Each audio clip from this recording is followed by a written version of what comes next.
지난 시간에 우리 초막절 명절 끝날 예수님께서 나를 믿는 자는 성경에 이른 것 같이 그 배에서 생수의 강이 흘러나오리라. 구약의 선지자들의 약속처럼 자신을 믿음으로 주어지는 성령의 역사에 대해서 말씀하신 부분을 소개해드렸는데요.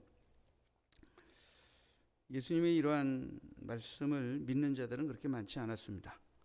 대부분의 유대인들은 적개심을 품고 예수를 오히려 잡으려고 획책했죠. 예수님은 그러한 그들이 음흉한 쾌계에도 불구하고 자신의 정체성에 대해서 계속해서 그들에게 증거하고 계신데요. 오늘 요한복음 8장에서는 예수님께서 자신이 하나님의 은혜와 진리가 되신다 하는 부분을 이제 선포하고 계십니다. 앞으로 우리가 2시간에 걸쳐서 이 부분을 나누게 될 텐데요. 일찍이 사도 요한은 요한복음의 서론 부분에서 요한복음 1장 17절에 보면 율법은 모세로 말미암아 주신 것이요 은혜와 진리는 예수 그리스도로 말미암아 온 것이라. 바로 이렇게 서론적인 부분에서 이미 벌써 예수님은 하나님이 우리에게 베푸실 은혜와 진리의 증거자, 통로자다. 또 예수 그리스도를 통해 하나님은 우리에게 베푸실 은혜와 진리를 나타내길 원하셨다 하는 부분을 언급하고 있어요. 자, 오늘 이 시간에는 이런 은혜와 진리 되신 예수님에 대해서 이제 2시간을 나눌 텐데, 오늘 첫 번째 시간에는 이제 은혜 되신 예수님, 그죠? 또 다음 시간에는 진리 되신 예수님. 좀 의역하면 예수님을 통해서 하나님이 우리에게 베풀어 주신 은혜, 3가지 은혜를 오늘 이제 본문을 중심으로 해서 함께 나누도록 하겠습니다. 자, 은혜라는 말은 받을 자격이 없는 자에게 베풀어진 호의입니다. 그래서 우리는 하나님의 은혜를 선물이라고 말하고 거저받는 것이라고 말을 합니다. 근데 우리가 조심하고 주의해야 할 일이 있습니다. 은혜로 거저받았다고 무가치한 것, 하잘 것 없는 것으로 여기서는 안 됩니다. 인간이 그 대가를 지불할 수 없을 만큼 무한 가치이기 때문에 거저 주신 것이지 허접하고 별 볼 일 없는 것이어서 그냥 준 게 아니라는 것을 먼저 우리가 기억해야 합니다.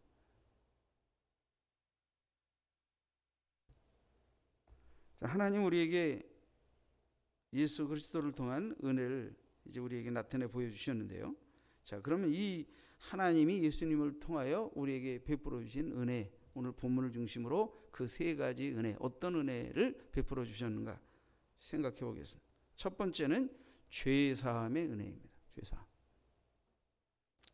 자, 예수님 앞에 서기관과 바리새인들이 간음하다가 잡힌 한 여인을 끌고 와 예수를 시험했습니다. 우리가 잘 아는 아주 이 본문입니다. 그들이 예수님 앞에 이 가나마다 현장에서 잡힌 여인을 끌고 온 것은 예수를 고발할 목적으로, 예수를 함정에 빠뜨려서 잡아갈 빌미를 얻기 위하여 이제 이 여인을 예수 앞에 데리고 왔다 하는 거죠. 그러니까 여기에는 함정이 있다는 거예요. 그럼 어떤 함정이 있습니까? 어떤 함정? 여기는 바로 이스라엘 백성들이 중시하는 모세의 율법과 이 율법과 로마법 사이에서의 어떤 딜레마에 관한 것입니다. 그러니까 로마법을 따르면 율법을 어기게 되고 율법을 따르게 되면 로마법을 어기게 되는, 그죠? 자, 율법은 이스라엘 백성들의 아주 중요한 종교적 계명 아닙니까? 또 하나, 이스라엘은 당시에 로마의 통치 속에 있었어요. 그래서 세상의 정치와 모든 법은 로마법에 의해서 다스림을 받습니다. 자, 가늠하다가 잡힌 여인을 예수님 앞에 무리들이 끌고 와 현장에 엎드려 놓고 이제 어떻게 할 것이냐고 이제 시험하는 거죠. 예수. 이것이 그들이 쾌계고 시험인 이유는 간음은 혼자 하는 게 아니잖아요. 남자는 어디 갔어? 그리고 여자만 끌고 왔냐? 이런 것만 봐도 이 서기관과 바리새인들이 가늠한 여인을 예수 앞에 끌고 온 것은 정말 이 여자의 문제를 율법과 로마법의 딜레마 속에다가 던져 넣어서 예수님이 이러지도 저러지도, 이렇게 말하면 이 법에 걸리고 이렇게 말하면 이 법에 걸려서 잡아갈 구실을 얻기 위해서 그렇게 했다, 이렇게 보면 됩니다. 자, 모세 율법을 따라 가나마다 현장에서 잡힌 자는 돌로 쳐 죽이라 그랬단 말이에요. 근데 당시 로마법의 통제하에서 이스라엘 백성들은 사형을 논다고 사람을 죽일 권한이 박탈당한 상태에 있습니다. 그렇기 때문에 율법대로 돌로 쳐 죽여라 하면 로마법에 어긋나서 로마법에 의해서 구속을 당하게 됩니다. 자, 로마법에 의해 사형을 할 수가 없고 사람을 죽일 수 없으니까 내버려 둬라 하면은 율법에 어긋납니다. 그러면 종교적 법에 얽어서 예수를 잡아갈 거예요. 그러니까 이렇게 답변해도 저렇게 답변해도 로마법에 근거하여 답변하면 율법에 어긋나고, 율법에 근거하여 답변하면 로마법에 저촉이 되는 상황에다, 그죠? 상황을 만들어 놓고 예수께 가늠한 여인을 잡아와서 이제 예수의 답변을 구한 겁니다. 예수님은 이런 무리들의 아주 사악한 쾌기를 다 아셨어요. 그래서 예수님이 답변하셨어요. 근데 이 답변이 참 기가 막힙니다. 이렇게 답변해도 이 법에, 저렇게 답변해도 이 법에 걸리는데 예수님은 그렇게 답변하지 않으시고 너희 중에 죄 없는 자가 먼저 돌로 쳐라 그런 거예요.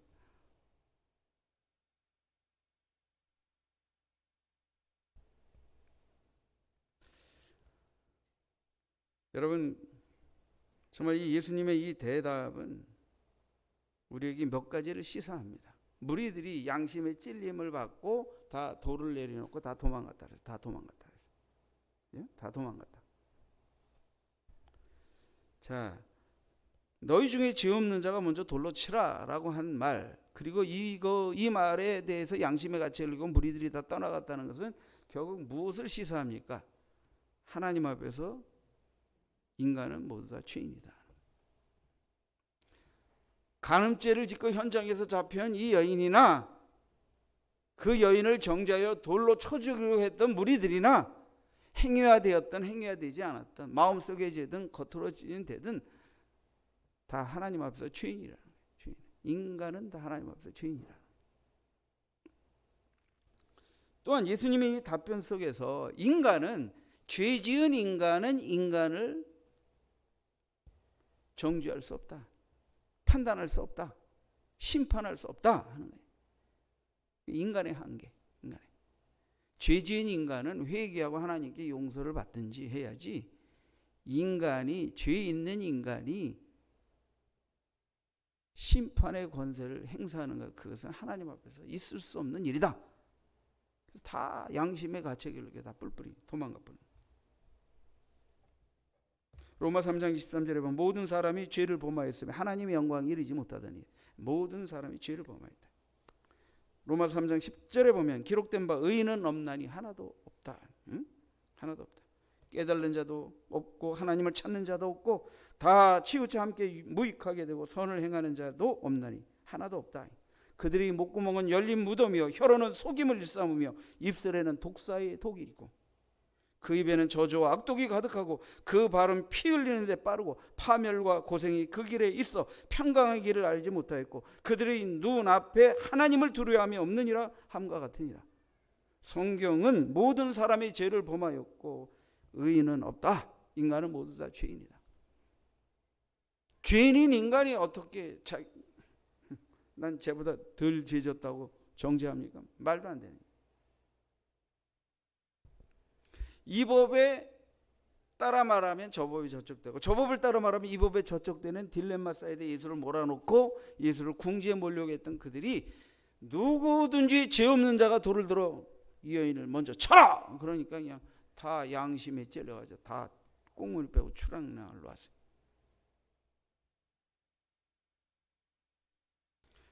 예수님은 인간이 죄인됨을 드러내셨어요. 인간은 모두 다 죄인이고 하나님의 용서가 필요한 존재이기 때문에 죄의 경중을 따라 가지고 누구를 정죄하고 심판할 권세가 인간에게 주어져 있는 것이 아니다 하는 것을 이 한마디로 깨우치신 거예요. 한마디로 다 공문이 빼버렸어요. 예수는 그 여인에게 말합니다. 너를 정죄하던 자들이 다 어디 갔느냐? 없나이다. 하나도. 가나마다 잡혀온 여인과 예수, 나도 너를 정죄하지 아니하노.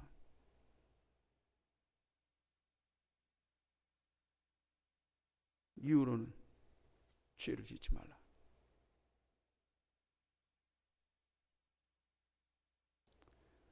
죄 지은 인간이 죄를 심판하려고 하다가 전부 다 출행락 났고, 진짜 예수님은 죄인을 구원하시고 또 죄인을 심판하실 권세가 있으신 그분은 나도 정죄하지 않고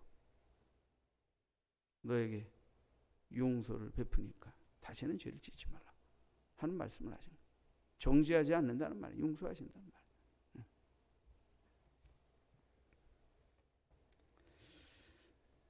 여러분, 하나님께서 예수 그리스도를 통하여 우리에게 베푸신 첫 번째 은혜가 바로 죄 사함의 은혜입니다. 우리가 이 은혜를 받아 누리려면 인간은 죄인이다. 하나님의 용서와 긍휼이 필요하다. 하나님의 가리움이 필요한 존재다라는 깨달음이 필요하죠. 그 은혜가 있어야죠. 아담과 하와가 범죄하고 나물 그늘 속에 숨었습니다. 아담아, 아담아, 내가 어디 있느냐? 제가 두려워하여 숨었나이다. 하나님 앞에 불순종하고 죄를 지은 아담이 하나님의 낯을 대하는 것을 두려워하여 나무꾼 속에 머리를 쳐박고 그냥 숨어버렸어. 죄는 하나님의 낯을 대면하지 못하게 만듭니다. 하나님을 두려워하게. 그러나 하나님은 죄인을 찾습니다. 아담아. 아담은 아담의 이름이기도 하지만 아담아라는 건 인류라는 모든 인간을 통칭하는 말이니까 사실은 우리 모두를 향하여 하시는 말씀입니다. 내가 어디 있느냐? 내가 어디 있느냐? 주여, 내가 하나님을 두려워하여 숨었나이다. 그러지 말고 네 죄를 자복하고 내게 나와라. 그 말씀이시죠. 하나님께서는 예수 그리스도를 통하여 모든 죄인들의 죄를 간과하시고 하나님 앞에 용서, 긍휼, 자비의 은혜를 입게 하신 것입니다. 이제 하나님 우리에게 베푸시는 은혜입니다. 두 번째 은혜는 빛을 비추어 주신 은혜입니다. 빛을 비추어 주신. 예수께서는 가늠한 여인에 관한 시비를 해결하신 후에 뭐라고 말씀하십니까? 12절에 보니까 나는 세상의 빛이니라. 나는 세상의 빛이니 나를 따르는 자는 어둠에 다니지 아니하고 생명의 빛을 얻으리라. 나는 세상의 빛이다 라고 말씀하시는 것뿐만 아니라 빛과 어둠의 대조적 관계 속에서 빛이 구원과 생명을 주는 것이다 라는 것을 말씀하고 계십니다. 그러니까 빛의 개념까지 말씀하시는 것이다. 자, 지난주에 초막절에 관해 말씀을 드렸는데 이 초막절의 의식 가운데 하나는 여인의 뜰이라는 성전 뜰에서 이 초막절 기간 동안에 등불이 켜져 있게 되고 레위인들이 이제 찬양을 연주하고 두 제사장들이 나팔을 부는 동안에 이 등불을 중심으로 해서 여인들이 춤을 추면서 여호와 앞에서 즐거워합니다. 이런 의식이 진행된 지 얼마 되지 않아 예수께서 무리들을 향하여 말합니다. 내가 바로 세상의 빛이다. 내가 바로 세상의 빛이다. 자, 이 빛, 예수님이 내가 빛이라고 말한 이 부분은 사실 요한복음 1장에 이미 사도 요한이 또 서론 부분에서 예수님은 참 빛, 세상에 오는 그 빛이라는 선언을 이미 증거한 바 있습니다. 이 빛은 믿는 자에게 구원과 생명을 주는 빛이라. 그러니까 하나님이 우리에게 예수 그리스도를 통해 우리에게 주시는 두 번째 빛, 바로 구원과 생명에 이르는 빛을 우리에게 비추어 주신다. 그게 우리가 예수를 믿게 되어지는 것을 말해요. 예수님이 내게 다가오시든 우리로 하여금 그에게 나오게 하시든 어떤 방법으로든 주 예수 그리스도를 아는 빛을 우리에게 비추어 주심으로 우리가 생명과 구원을 얻는 은혜를 잊게 되는 것입니다. 자, 요한복음 1장으로 좀 돌아가 보십시다. 이 빛에 관한 증거가 요한복음 1장에 너무나도 많이 상세하게 언급되어 있기 때문에 성경 본문을 직접 확인하면서 좀 이 빛에 대해서 말씀을 나누겠습니다. 자, 1장 4절부터 보죠. 4절. 자, 그 안에 생명이 있었으니 이 생명은 사람들의 빛이라. 빛이 어두움에 비치되 어두움이 깨달지 못하더라. 자, 인간은 죄로 인하여 영적으로 하나님과 단절된 상태에 있기 때문에 어두움에, 영적 어두움에 갇혀 있는 인간들은 인간에게 구원과 생명을 주시기 위해 빛으로 오신 예수님을 받아들이지도 않고 그 빛으로 나오기를 거절했다. 그 빛에 대해서 깨달지도 못했다. 그러나 그 빛을 받아들이는 자, 빛 대신 예수를 영접하는 자는 하나님과의 단절된 관계가 회복될 뿐 아니라 하나님의 자녀가 되는 권세를 얻게 된다 하는 부분을 사도 요한이 계속해서 증거하고 있는데 9절 이하를 보시죠. 참빛, 자, 참빛. 곧 세상에 와서 각 사람에게 비추는 빛이 있었나니 10절 그가 세상에 계셨으며 세상은 그로 말미암아 지은 바 되었으되 세상이 그를 알지 못하였고 자기 땅에 오매 자기 백성이 영접하지 아니하였으나.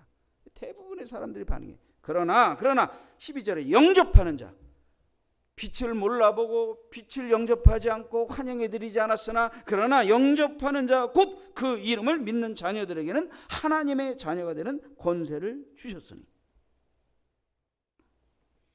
빛을 모셔드린다, 빛을 받아들인다, 빛으로 나온다, 우리에게 구원과 생명이 되시는 예수 그리스도를 믿는다, 동일한 의미입니다.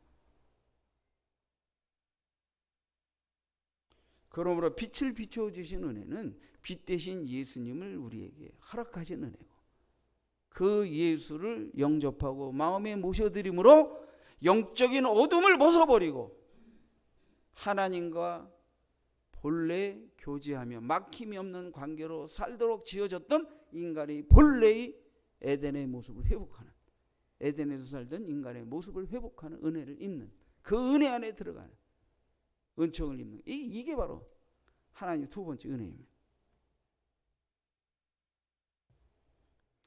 빛 대신 예수께서 세상에 오셨어요. 죄로 말미암아 어둠에 갇혀 지내는 인간을 해방시키기 위해서. 이것이 하나님의 구속사역입니다. 하나님과 막힘이 없는 교제, 빛 가운데에서의 삶을 잃어버린 인간에게 빛 대신 예수님이 오셔서 어둠을 몰아내시고 죄의 어둠을 몰아내시고 영적 무지를 깨뜨려 버리시고 죄의 속박을 끊어버리시고 빛으로 나와 자유를, 구원을, 구속을, 하나님의 자녀된 회복된 관계 안에 들어가도록 이끄시는 은혜를 베푸는 것, 이것이 바로 빛을 비추어 주시는 은혜입니다.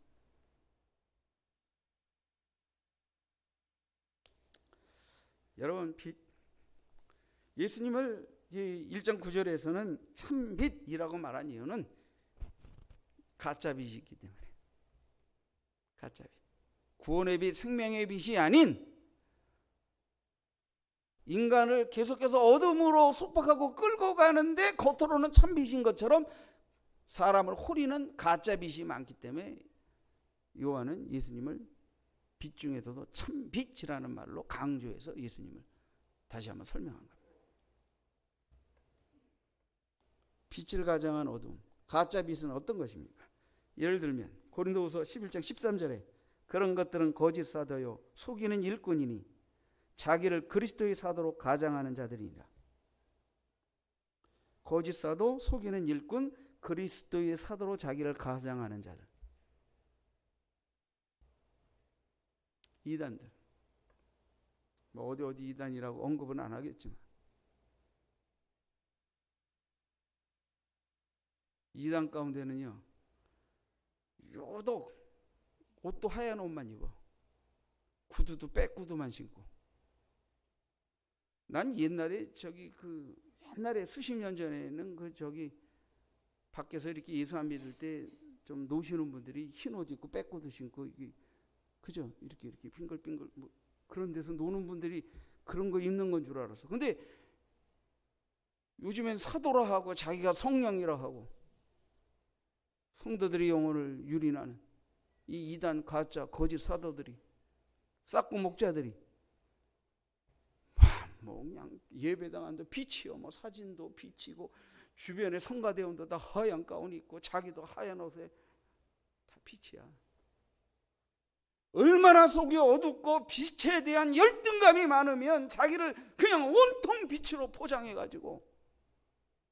성경은 말합니다. 고린도서 4장 6절에 어두운데 빛이 빛이라 말씀하셨던 그 하나님께서 예수 그리스도의 얼굴에 있는 하나님의 영광을 아는 빛을 우리 마음에 비추셨느니라. 하나님의 영광을 아는 그 빛을 우리에게 비추어 주신 그 빛은 오직 예수 그리스도로 말미암아 우리에게 오는 것이지, 가짜 사도 거짓 싹꾼들이 속은 검은데 겉으로 빛으로 조명불로 하얀 옷으로 흰 가운으로 자기를 빛으로 가장한다고 해서 그 속에 어두움이 빛이 되는 건 아닙니다. 아닙니다. 그래서 사탄도 자기를 광명의 천사로 가장하여 자기를 드러내는 것입니다. 그러니까 이게 속이 검은 자들은 항상 정의만을 외치고 착함만을 외치고 옳음만을 외쳐요. 여러분, 인간은 항상 착하고 항상 옳고 항상 비칠 수 없는 것입니다. 인간은 그런 존재가 아니에요. 나는 항상 옳고 너는 항상 잘못됐다고 말하는 이것은 사탄이 하는 말입니다. 거짓 진리를 쫓는 자들이 말하는 거예요. 나도 이런 허물이 많지만 우리 이거 좀 바꾸고 개혁해서 올바르게 살아봅시다, 이렇게 말하는 게 대부분 진짜입니다. 자기만 옳다고 하고 남은 다 어둠이고 나는 다 거짓이고 남은 다 잘못이라고 말하는 것들은 대부분 다 이단들이 하는 짓입니다. 그런데 우리는 속습니다. 우리는 속습니다. 고린도후서 11장 14절에 이것은 이상한 일이 아니니라 사탄도 자기를 광명의 천사로 가정하나니. 타락한 천사 사탄도 영광의 하나님의 빛 가운데서 하나님을 옹이하는 빛의 천사들처럼 대접받고 싶고 높임받고 싶어서 자기를 빛의 천사로 가정하여 나와 인간을 혼인다라고 성경이 기록하고 있습니다. 고린도서 11장 15절에 그러므로 사탄의 일꾼들도 자기를 의의 일꾼으로, 사탄의 일꾼들도 자기를 의의 일꾼으로 가장하는 것이 또한 대단한 일이 아니니라. 그들의 마지막은 그 행위대로 되리라. 그러므로 의인은 말로 일시적인 어떤 것으로 잘못된 것을 뒤집어 엎어가지고 나는 옳다고 말하는 것으로 의가 증명이 되는 게 아니라 그렇게 말하고 행하는 것이 끝까지 옳은지는 삶 속에서 증명해내야 되는 겁니다. 목숨 끝나는 날까지 말로 의를 외치고 자기는 옳다고 남을 의롭지 못한 것을 잡아 돌려가면서 자기 의를 나타낸다고 해가지고 의가 되는 게 아니에요. 자기 속에 있는 검은 것을, 또는 의는 시간이 지나면 진짜 의였는지 아니었는지 판명나게 돼 있어요.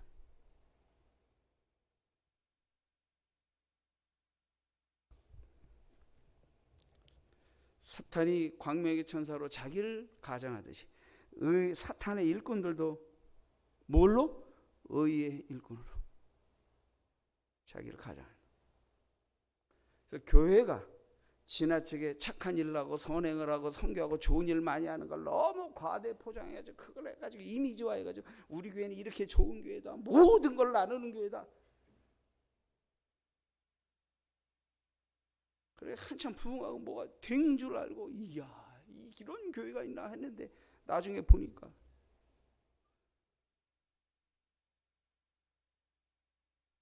최근에 기독교에서 정죄된 이제 뭐 그런 거 난 비판하는 얘기는 하고 싶지 않아서 그분은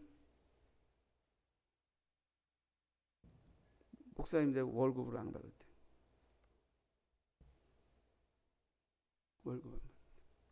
성도들이 얼마나 존경해 계세요. 그래서 목사님 바꾸물까봐 어려우실까봐 성도들이 용돈도 드리고 성교여행 가다 차비도 드리고 봉투도 드리고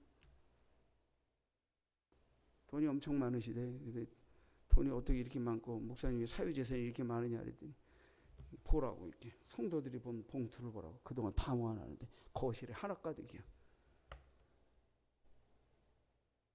그냥 월급 받지.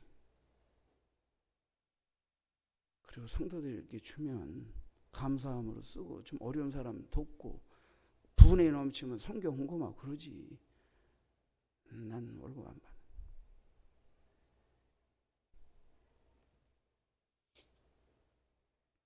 제 구목 시절에도 구목들이 중이 이렇게 하면 이제 월급 가지고 생활도 안 되잖아요. 결혼도 하고 목사님들. 또 목사님들은 공부하느라고 늦게 인간해서 하니까 나이들이 다 많은데 중위 계급장 달고 목회하면서 대위 때부터는 좀 월급이 많은데 중위 때까지 월급이 시원찮다.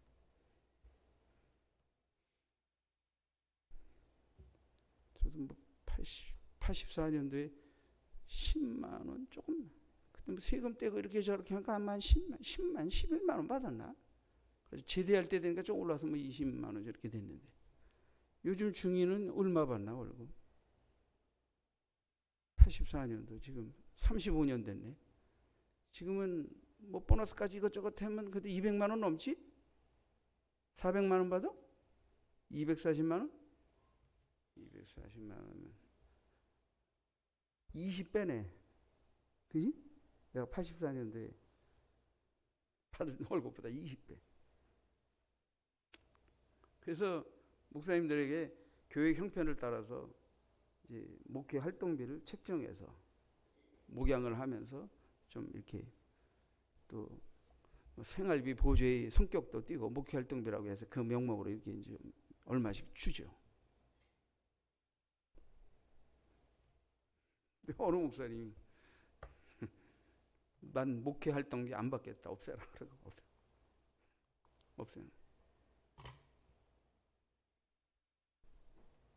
어떤 분은 그 목회 활동비를 좀 받아야 생활이 되는 분이 있고 그분은 믿음이 좋은 건지 교단에서 후원이 많은 건지 가족이 좀 부자인지 목회 활동비 그런 거 필요 없다. 뭘 안 받는 것으로 자기 의의를 가장하는 거 좋은 습관 아닙니다. 그럼 받을 거 받는 게 죄입니까?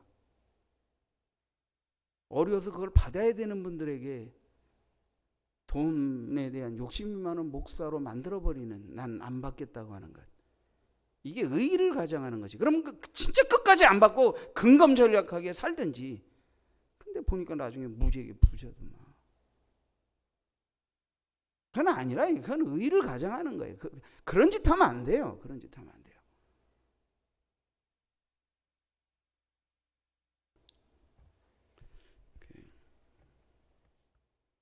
빛과 어둠은 끊임없이 전쟁을 치릅니다.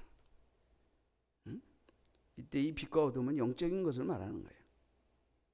응? 빛의 본체이신 빛으로 우리에게 생명과 구원을 주시기 이 땅에 오신 예수님과 그 속이 어두움인 사탄이 영적 전쟁 끊임없이 있는 것입니다. 요한복음 3장 19절에 보니까 그 정죄는 이것이니 곧 빛이 세상에 왔을 때 사람들이 자기 행위가 악함으로 빛보다 어두움을 더 사랑한 것이라. 악을 행하는 자마다 빛을 미워하여 빛으로 오지 아니하나니. 자, 그러니까 빛과 어둠의 전쟁은 뭡니까? 어둠은 빛을 받아들이지 못하도록 방해하고 가짜 빛으로 어둠에 있는 백성들이 빛으로 나갈까 봐 가짜 빛으로 자기를 따라서 다시 빛으로 가둬버리는 역할을 하면. 근데 빛은 어떤 거예요? 빛이 일단 비춰지면 우리 속에는 불신앙과 우리 속에는 영적 어두움이 견디지 못하고 쫓겨나가게 돼 있어요. 귀신이 쫓겨나가고 죄가 쫓겨나가고 탐심이 쫓겨나가고 그 어두움이 견디지 못합니다. 빛이 우리 안에 들어오면 견디지 못합니다. 빛이신 주 예수 그리스도를 영접하고 그분이 나의 주 나의 하나님 나의 구원 나의 영혼의 빛이십니다 하고 그분을 환영하여 모셔드릴 때 그동안 나를 지배했던 어둠의 영 사탄의 영 견디지 못하고 쫓겨나가는 것입니다. 그러니까 어둠의 종지인 사탄은 빛으로 자기를 가정하여 빛으로 나가지 못하도록 속이는 것입니다.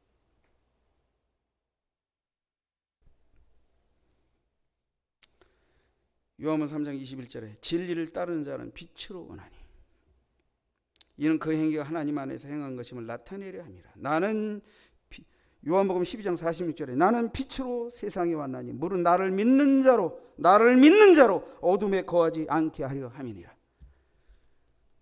근데 사단의 세력과 그 일꾼들은 끊임없이 어둠으로 빛을 못 받아들이도록 빛으로 나가지 못하도록 그러나 빛을 모셔드리고 빛을 믿고 빛을 받아들인 자들 앞에서 그 어두움은 정체를 드러내게 되어 있습니다. 그래서 사탄의 정체, 싹군 목자의 전체, 거짓 영의 정체가 드러나게 되는 것입니다. 이게 빛과 어둠의 싸움입니다. 이건 계속될 것입니다. 주님이 오시는 그날까지.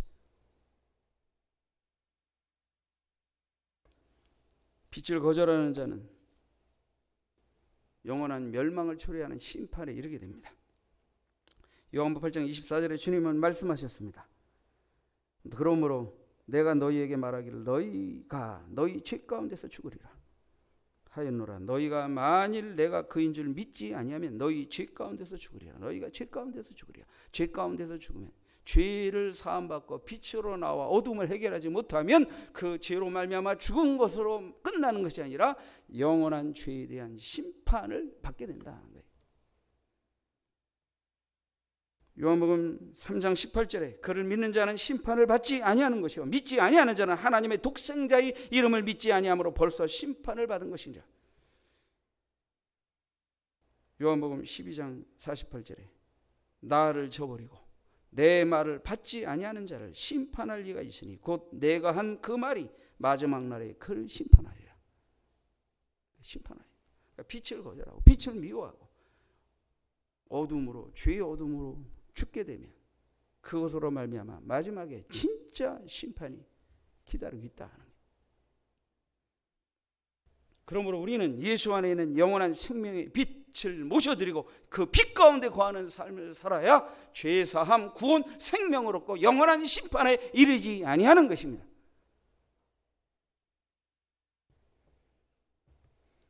요한복음 12장 36절에 너희에게 아직 빛이 있을 동안에 빛을 믿어라. 그리하면 빛이 아들이 되리라. 에베소 5장 8절에 너희가 전에는 어두움이더니 이제는 주 안에서 빛이라. 요한일서 1장 7절에 그가 빛 가운데 계신 것 같이 우리도 빛 가운데 행하면 우리가 서로 사귐이 있고 그 아들 예수의 피가 우리 모든 죄에서 깨끗게 하실 것이요.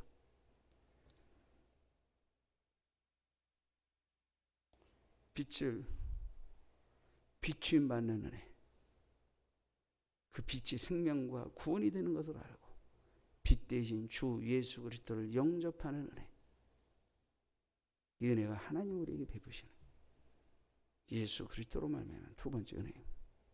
세 번째 은혜는 인자가 의리를 위해 들리우신 은혜입니다. 들리우신 은혜. 조금 이제 어려운 표현이긴 한데요. 자, 8장 28절을 펴시죠. 8장 28절 좀 확인하고 설명을 드리겠습니다.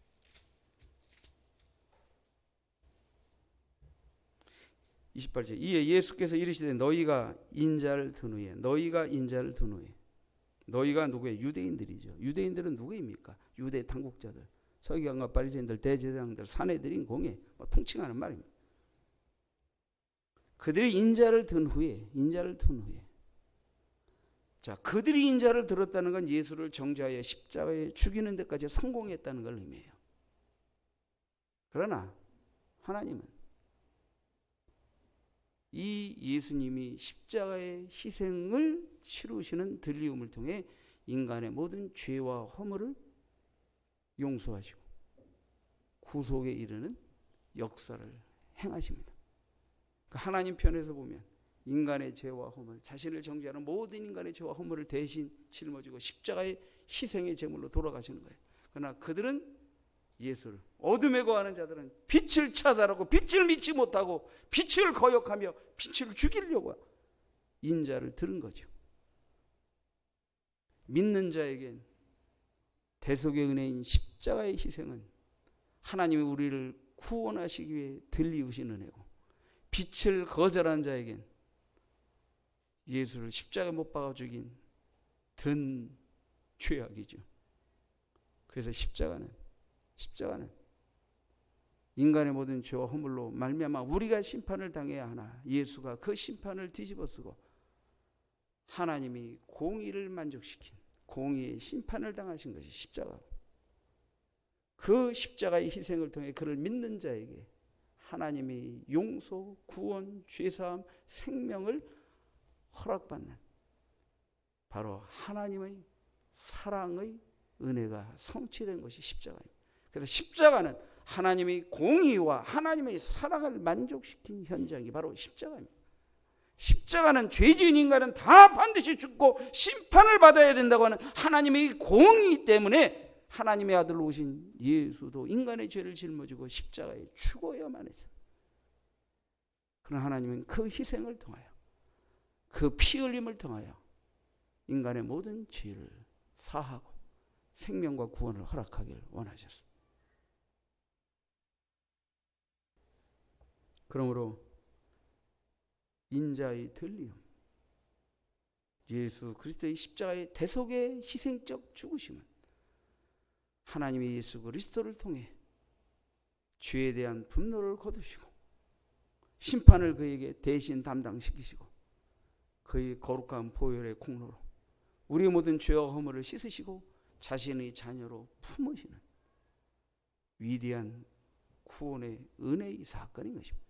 그래서 인자의 들리우신 은혜가 하나님 우리에게 베푸신 세 번째 은혜라는 거예요.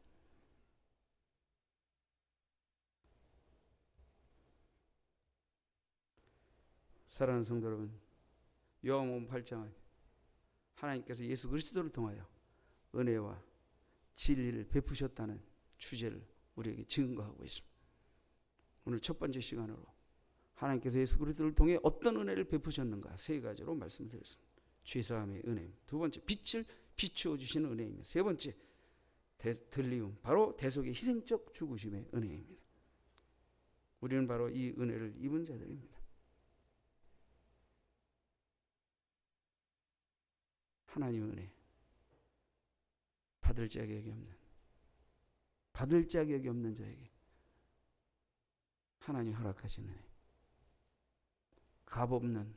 값없이 거저 주신 은혜지만 무가치한 것이 아니라 무한가치, 인간으로서는 대가를 지불할 수 없는 무한가치 은혜를 하나님 우리에게 그냥 은혜로 베풀어 주신 것입니다. 빛의 자녀다운 삶, 은혜를 되갚는 삶은 어디에서 나옵니까? 내가 받은 하나님의 은혜의 가치를 깨달는 데서부터 나옵니다. 그 은혜의 가치를 느껴야 내가 하나님의 자녀된 가치가 무엇인지도 알게 되고, 내가 하나님을 아버지라고 부르는 이 특권이 무엇인지도 알게 되고, 주의 이름으로 무엇인지 구하면 응답받고, 주님께서 우리에게 성령을 보증으로 보내주시고 성령을 가득 부어주셔서 성령 충만하게 성령 은혜로 살게 하신 은혜의 가치가 무엇인지도 알게 되기 때문에, 그래서 빛의 행실, 그래서 성령을 의지함, 그래서 기도함, 하나님을 아버지라 부르며 주 예수 이름으로 나아가는 이 믿음의 복을 누리는 것입니다. 여러분 어떻게 하시겠습니까? 어떻게 사시겠습니까?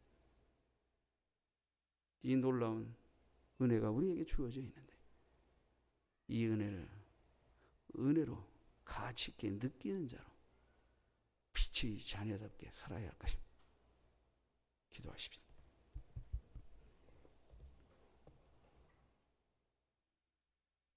하나님, 우리에게 은혜